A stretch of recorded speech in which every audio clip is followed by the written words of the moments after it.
Sir வணக்கம் sir. இன்றைக்கி நம்ம ஃபைனல் டே வந்திருக்கோம். Day of the end. எப்படி ஃபீல் பண்ணுறீங்க? ரொம்ப கான்ஃபிடென்ட்டாக இருக்குது. ஹைவேஸில் ஓட்டும்போது தான் அதோட ஃபீல் தெரியுது. எந்த ஸ்பீடு எவ்வளோ ஸ்பீடு போகுது எல்லாமே தெரியுது. ஓகே.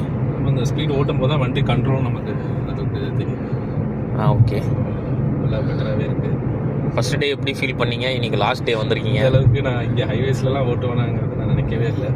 ஓகே. கண்டிப்பாக இவ்வளோ பெட்டராக ஓட்டுறேன். கண்டிப்பாக நானும் இண்டிவிஜுவலாகவே இதுக்கப்புறம் மோஸ்ட்டாக ஓட்ட ஆரம்பிப்பேன். மடிப்பாக்கத்துலேருந்து மேல்முறத்துக்கு நீங்கள் தான் ஓட்டு வந்துருக்கீங்க. ஆமாம். எப்படி ஃபீல் பண்ணுறீங்க? நல்லா இருக்குது சார். நல்லா ஃபீலிங்காக இருக்குது. ஓகே. ஹாப்பி ரொம்ப ஹாப்பி சார். Thank you sir. நீங்கள் இவ்வளோ பொறுமையாக எல்லாமே சொல்லிக் கொடுத்ததுக்கு. ஏன்னா எல்லாருமே இந்த மாதிரி சொல்லிக் கொடுப்பாங்களாங்கன்னு தெரியல, மற்ற நேரத்தில் தெரியல. பட் எனக்கு தெரிஞ்சு எல்லாருமே ஓப்பனாக இப்படி தான் பண்ணணும், இப்படி தான் இருக்கணும், கிளாரிட்டியாக ஒரு இந்த விஷயம் பண்ணுங்கள் சார், இதில் ஒன்றும் ஆகாது, இப்படி போங்க, அப்படி வாங்க அப்படின்னு சொல்கிறதெல்லாம் எல்லோரும் சொல்ல மாட்டாங்க. மோஸ்ட்டாக அவங்க சேஃபராக சொல்லி கொடுத்துட்டு போயிருந்து தான் பார்ப்பாங்க. பட் சார் அப்படி கிடையாது.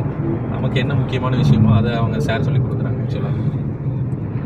ஸோ அதனால் அது நமக்கு வந்து ரொம்ப பெட்டராக இருக்குது. நம்ம கான்ஃபிடென்ட் அப்போ தான் வரும். எனக்குலாம் ரொம்ப பயம் இருந்தது கார் ஓட்டுறதுக்கு. ஓரளவு அதுலேருந்து கொஞ்சம் நான் வெளில வந்து கொஞ்சம் ஓட்டிகிட்டு இருக்கேன்.